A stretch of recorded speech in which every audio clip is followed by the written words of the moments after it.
आप सभी को जय मसीह की आज के इस नए दिन में आप सभी का स्वागत करते हैं।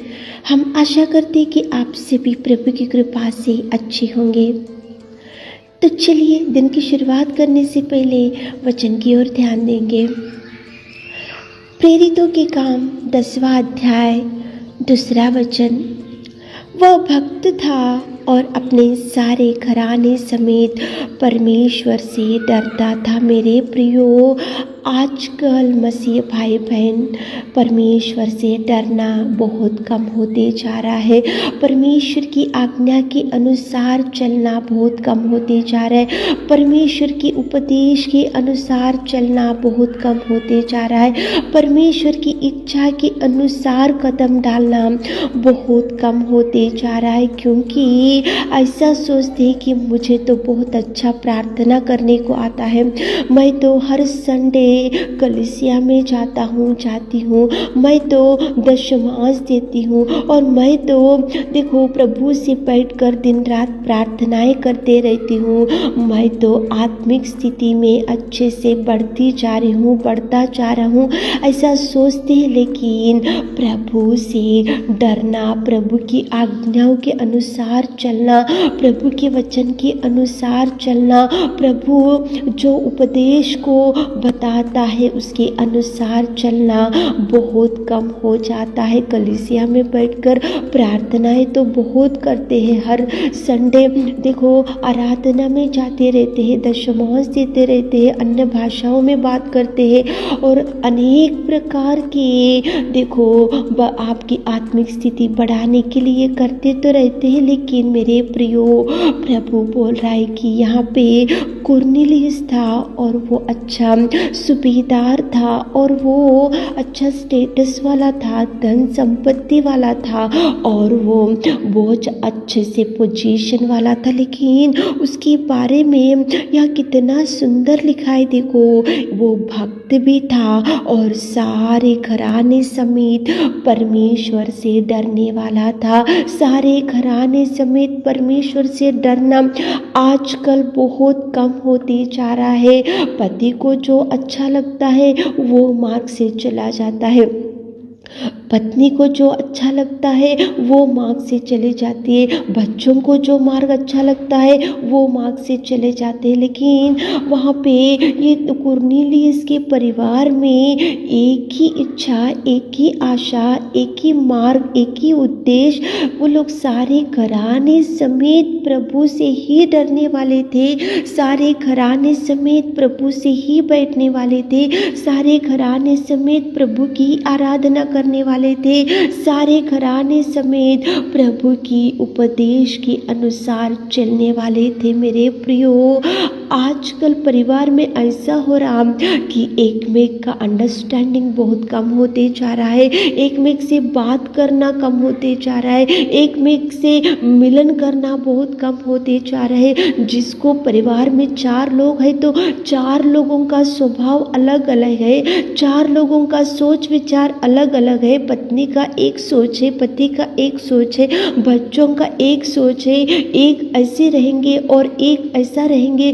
अलग अलग रीति के स्वभाव से परिवार आज बहुत लोगों का है। लेकिन यहाँ पे कुरनेलियुस का परिवार प्रभु आज की सुबह के समय में आपके सामने लेकर आ रहा है। मेरे प्रियो, वो भक्त भी था और सारे घराने समेत, मतलब पति का एक ही विचार, पत्नी का एक ही विचार, बच्चों का एक ही विचार, सब मिलजुल के अच्छे से एक ही विचार से, एक ही उद्देश्य से, एक ही आशा से वो प्रभु से सारे घराने समेत प्रभु से डरने वाले थे, सारे घराने समेत प्रभु के चरणों के पास बैठने वाले थे, सारे घराने समेत प्रभु के उपदेश के अनुसार चलने वाले थे। मेरे प्रियो, घर में एक में से नहीं पट रहा। आजकल पत्नी बोलती कि ये मंदिर में जाएंगे, ये कलीसिया के साथ मिलेंगे, और पति बोलता है कि ये पास्टर के पास जाएंगे, ये कलीसिया में जाएंगे, और बच्चे बोलते हैं कि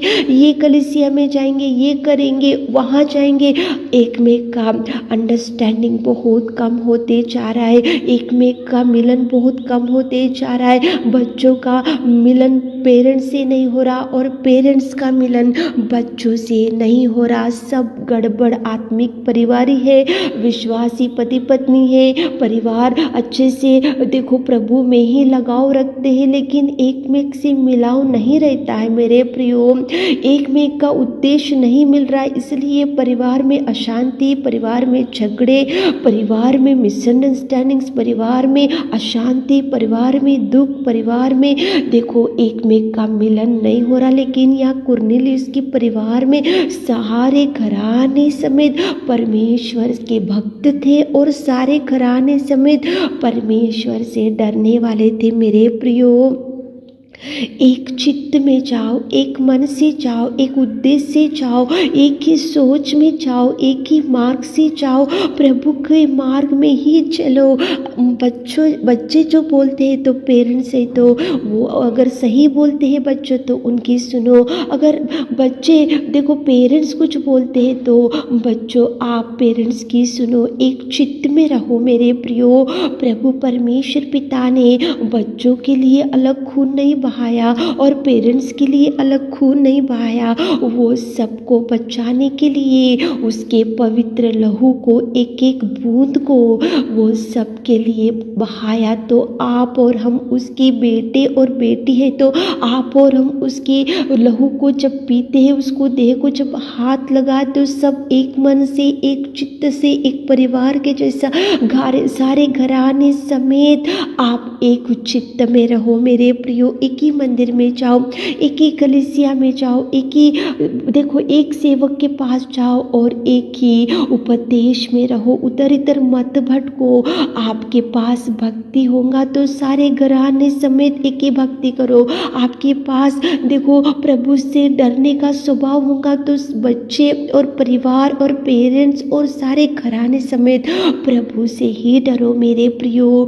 कुरनेलियुस भक्त था और सारे घराने समेत परमेश्वर से डरता था। मतलब यहाँ पे देखो जो कुरनेलियुस बताता था तो उसकी पत्नी भी सुनती थी शायद, यहाँ पे उसके बच्चे भी उसका सुनते थे शायद। मतलब यहाँ पे पूरा परिवार ओबीडियंस होते थे, कुरनेलियुस की बात को सुनते थे, क्योंकि कुरनेलियुस घर का बड़ा था, परिवार का बड़ा था, इसलिए उसके बाद उसकी पत्नी और उसके बच्चे और सारा घराना कुरनेलियुस के पास सुनते थे। इसलिए सारे घराने समेत प्रभु से डरने वाले थे, सारे घराने समेत मंदिर में जाने वाले थे, सारे घराने समेत प्रभु का उपदेश सुनने वाले थे, सारे घराने समेत प्रभु से भयभीत होने वाले थे, सारे घराने समेत प्रभु के भक्त थे। एक चित्त में जाओ मेरे प्रियो, एक ही मन से जाओ। बच्चों का एक अलग रास्ता और पेरेंट्स का अलग रास्ता, ऐसा जाने से परिवार बिगड़ जाएगा, परिवार में अशांति आ जाएगी, परिवार में दुख होगा। इसलिए चित्त में, एक ही चित्त में जाओ, एक ही उद्देश्य में जाओ। कुरनेलियुस भक्त था और सारे घराने समेत वो प्रभु से डरने वाला था। घराना मतलब परिवार, परिवार में पति पत्नी और बच्चे रहते हैं। एक मन से, एक चित्त होकर प्रभु से डरो। एक चित्त होकर सुबह उठे होंगे, इस वचन को सुन रहे होंगे तो प्रभु कुरनेलियुस को आपके सामने लेकर आ रहा है। कितना सुंदर परिवार, आपका परिवार भी ऐसा रहने से प्रभु आपको आशीषित देगा, प्रभु आपकी हर प्रार्थना का जवाब देगा। एक चित्त में एक होकर एक ही मार्ग से सारा परिवार जाओ ताकि प्रभु आपको ब्लेस कर सके। आमीन। हे मेरे खुदावंत प्रेमी परमेश्वर पिता, आज की सुबह के समय में आपने कितना सुंदर कुरनेलियुस को हमारे सामने लेकर आए पिता। वो भक्त था और सारे घराने समेत आपसे डरने वाला था। हमारे प्रिय भाई बहन लोग सारे घराने समेत आपसे डरना चाहिए। उनको सुबह के आशीषों से भर दीजिए, आज दिन भर के आशीषों से भर दीजिए। छोटी सी प्रार्थना आपके मीठे और मधुर नाम से मांगते खुदा, आमीन।